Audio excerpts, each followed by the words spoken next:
चलिए, कहता है कि पहला देखो, हमने 3 नियम के बारे में आज बोलेंगे। पहला है कि प्रासनी दाब के मूलतः 3 नियम होते हैं, और तीनों नियम में कौन कौन सी चीज़ें हमको ज़्यादातर याद होनी चाहिए।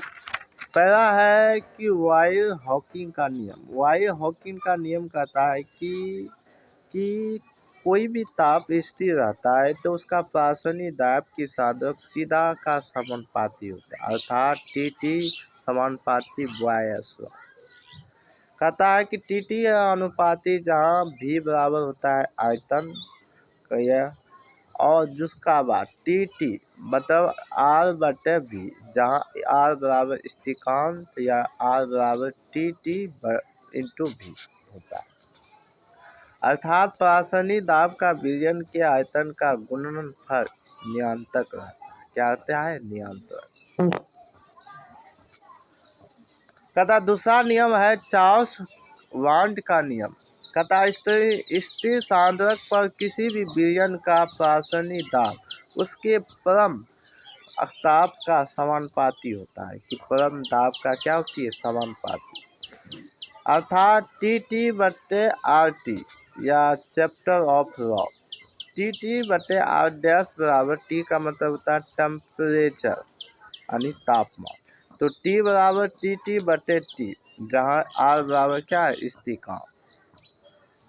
तीसरा है एवोगाड्रो वाल्ट का नियम। कहता है कि विभिन्न पदार्थ की सम आणविक मात्रा में जब विलायक के समान आयतन घोरी जाती है, तो कोई भी विलायक से ओकरा जब कोई भी चीज़ घोरता है तो वह में समान स्थिति में उनमें विलायक का प्रासनी दाब समान होते हैं। क्या होते हैं? प्रासनी जो दाब होती है वो समान होते हैं, जिसे एवोगाड्रो का नियम कहते हैं। क्या कहते हैं? एवोगाड्रो, अर्थात पाई बराबर भी बटे वाई, वॉइस ऑफ लॉ।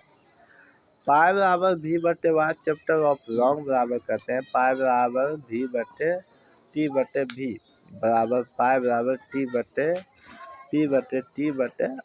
भी, जहाँ आर हुआ के बराबर स्थिरांक, तो टी भी बटे के टी होता है।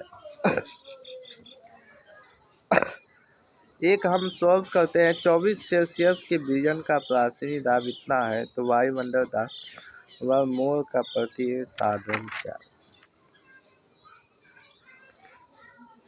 103। तो ऐसे बहुत सारे प्रश्न हैं। तो फिजिक्स का वाष्प का वर्णन रॉबर्ट